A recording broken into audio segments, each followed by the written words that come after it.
ఎందుకంటే ఈ weather conditions చెప్తా ఉన్నారు కాబట్టి నిరంతరం గౌరవ ముఖ్యమంత్రి గారు క్యాబినెట్ పూర్తి స్థాయిలో వెదర్ కండిషన్స్ బట్టి అప్పటికప్పుడు ఇన్స్ట్రక్షన్స్ కలెక్టర్స్ కానీ అధికారులకు అక్కడ ఇరిగేషన్ వాళ్ళకి కానీ ఇన్స్ట్రక్షన్స్ ఇచ్చుకుంటూ మరి 24 hours పనిచేస్తూ ఉన్నారు. ఇది ఇప్పుడు ఏదో ఎలక్షన్స్ రాబోతున్నాయి కాబట్టి దాని మీద ఏదో మాట్లాడాలని చెప్పేసి రాద్ధాంతం చేసి మాట్లాడుతున్నాయి తప్ప ఇది ఖచ్చితంగా చేస్తున్నారు. నిన్న ఎక్కడో చెరువు గండి పడ్డది, ఆ గండి పడ్డది కాబట్టి అక్కడ డెఫినెట్గా నీళ్లు వరదలాగా వెళ్ళిపోతాయి, ఫ్లడ్స్ వచ్చేసింది కాబట్టి అక్కడ రైతులు చిక్కుకుపోతే హెలికాప్టర్ పంపించేసేసి హెలికాప్టర్ ద్వారా మరి రైతులను ఒడ్డుకు చేర్చినటువంటి పరిస్థితి ఉంది. మరి ఇవన్నీ చేస్తూ ఉన్నారు.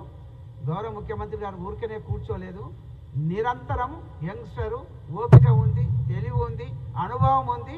మోర్ పర్టికులర్గా ఏంటిదంటే బీద ప్రజలకు రైతులకు మేలు చేయాలనే ఇంటెన్షన్ తోటి ఉన్నారు కాబట్టి ఖచ్చితంగా 24 hours గౌరవ ముఖ్యమంత్రి రేవంత్ రెడ్డి గారు అదేవిధంగా క్యాబినెట్ కూడా అందరు మంత్రులు బాగా పనిచేస్తూ ఉన్నారు. ఖచ్చితంగా వీళ్ళందరినీ ఆదుకోవాలి. టైం టు టైం వెదర్ ఇప్పుడు ఫ్లడ్స్ వచ్చినాయి, ఇమీడియట్గా కట్టేసేసి ఆపలేరు కదా. అక్కడ ఇది ఈరోజు వస్తుందని చెప్తున్నారు, 2 రోజులు మొదలైతే మనం చేయలేం కదా. ఎప్పుడో 10 ఏళ్ల కింద ఆలోచించాల్సిన అవసరం ఉండేది. నిజంగా ఫ్లడ్స్ వస్తే ఏ విధంగా స్టోర్ చేయాలి, ఎక్కడ డైవర్ట్ చేయాలి, ఏ విధంగా ఉండాలని ఇది అనుకోకుండా జరిగేటువంటి సంఘటనలు కాబట్టి దీని మీద స్పందిస్తూ గౌరవ ముఖ్యమంత్రి గారు అధికారులకు కలెక్టర్స్కు టైం టు టైం చాలా క్లియర్గా క్లారిటీ తోటి ఇన్స్ట్రక్షన్స్ ఇచ్చుకుంటూ దీని మీద పర్యవేక్షణ చేస్తూ ఉన్నారు. వారు ఏరియల్ సర్వే కూడా వెళ్తామన్నారు. మరి ఇప్పటికి నేను ఎందుకంటే ఈ మీటింగ్లో ఇక్కడ వినతి పత్రాలు తీసుకుంటున్నాను, నాకు తెలియదు అక్కడికి కూడా వెళ్ళి ఉంటారని చెప్పేసి నేను భావిస్తూ ఉన్నాను.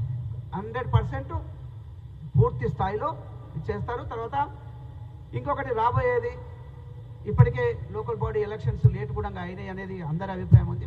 ప్రతిపక్షాలు ఈవెన్ స్వపక్షంలో మా కాంగ్రెస్ పార్టీ తరఫు కూడా కావాలి అనుకున్నాం. కానీ దానికంటే మొదలు ఏంటంటే ఇక్కడ ఒక చారిత్రాత్మకమైనటువంటి నిర్ణయం గౌరవ ముఖ్యమంత్రి గారు ఇక్కడ తీసుకున్నారు.